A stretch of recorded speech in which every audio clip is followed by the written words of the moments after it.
Joining me now is Republican Congressman Mark Green, a former emergency room surgeon and founder and CEO of Emergency Department Staffing Company. Great to see you, Congressman. First of all, you know, we do have some video that shows that not everybody had on protective suits. Sure. You know, they were taken to, some of these evacuees taken to military bases. We don't have eyes on that. Whistleblowers saying that people weren't prepared. First line of defense are our health officials. What do you say? Well, with a respiratory droplet infection, there is sort of a safe zone and there's a critical zone, a danger zone, and it's typically 3 to 6 meters. So if they were coming closer than 6 meters, I'd say to the patient, they needed to be in respiratory protection. If they weren't, then they don't. And some of those videos, when you're meeting people on a tarmac, that person that's giving direct patient care probably had some protections, and the people standing around who weren't even close to the patient, they didn't need it. I mean, we're not going to be wearing this stuff in the emergency departments. And, you know, when you go to the ER, not everybody's going to be kitted up in a Bio-4 hazard suit. So it's ridiculous to make the assertion that just because you saw a video clip that people weren't protected. Okay. All right. So we'll wait for the investigation to go on with that.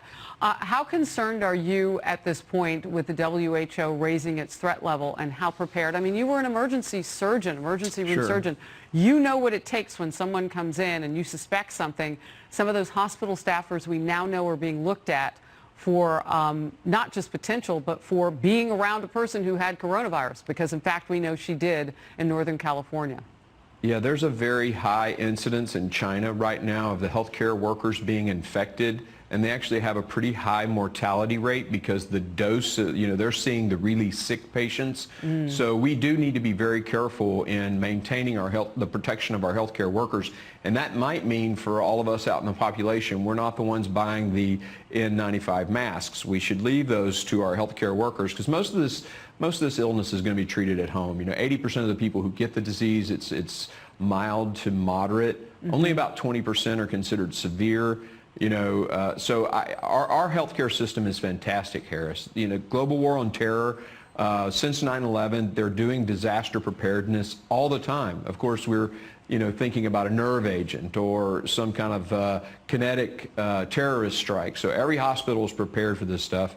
And we just need to let our healthcare workers do their job. They're gonna do great at it. Yeah, it's, you know, the American people hear you saying how terrific and fantastic our healthcare system is, and yet it's at the heart of every political argument that goes on Capitol Hill.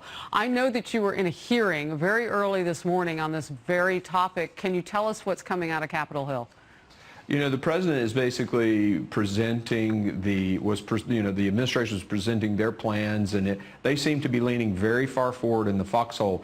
You know, what you're hearing from, there's a balance. There's a real balance between scaring and panicking people and making sure that the worst case possible scenario is covered. And I genuinely believe the administration, under President Trump's leadership, under Vice President Mike Pence's leadership, is doing everything possible. You know, they even called President Trump a racist because very early on he closed travel from China. Yet that's why we only have 15 cases that came into the U.S. You know, 45 of our 65 were 60 were repatriated into the United States. So we're talking a country of 330 million people, tons of travel to China, and we only have 15 cases here. I mean, that's unbelievable. And yet they're out there calling the president a racist because he closed travel early on. They're just going to be critical. The New York Times said yesterday in an article that it was the Trump virus. I mean, that's like tabloid stuff. You know, what you talk about, ridiculous. though, the WHO today lists travel as one of its things, like cracking down on travel in and out of countries as one of its things. So I hear 100% of what you're saying on those very early decisions and the role that they may have played, and the cases being, the number of them, relatively low here in the United States. Dr. Green, I'll bring you back on another day, as I know you were watching this both from a medical perspective and also there on the Hill. Thank you.